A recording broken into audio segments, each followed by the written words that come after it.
Mana bu stadion va platina eng yuqori qismida turibman. Bu joyda stadionda platinani nomi nima uchun Medeo deb nomlanadi? 19-asrda yashab o'tgan bu odam. Medeo Usurmanov degan shaxs jamoatchilik tashkilotida juda ham faol odam bo'lgan. Mana shu shaxsning nomi bilan ataladi stadion va bu platina.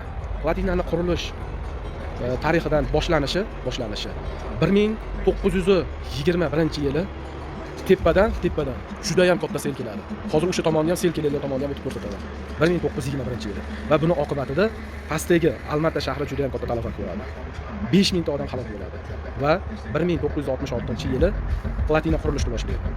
Platina qurib bo'lingandan keyin 1972-yili yana xuddi o'shanaqangi sel keladi. Shunaqangi katta sel keladi.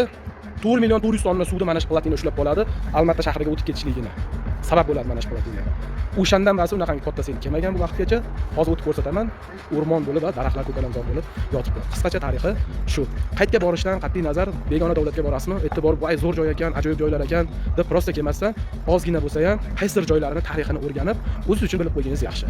Kuzatishda davom etamiz. Hozir o'sha sel kelgan tomonni ham bitta ko'rsatib o'taman sizlarga. Mana sizlarga aytib o'tgan platina mana shu tomonni. Mana shu tepadan sel kelgan. Juda ham katta miqdorda. Tepaga mana shu kanatni daroga qilgan.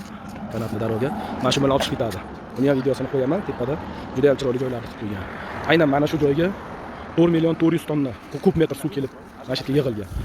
Anchadan bas 1972-yil. Aradan ancha vaqt o'tib ketdi. Mana ko'kalamzor bog' bo'lib turibdi betlar haligacha.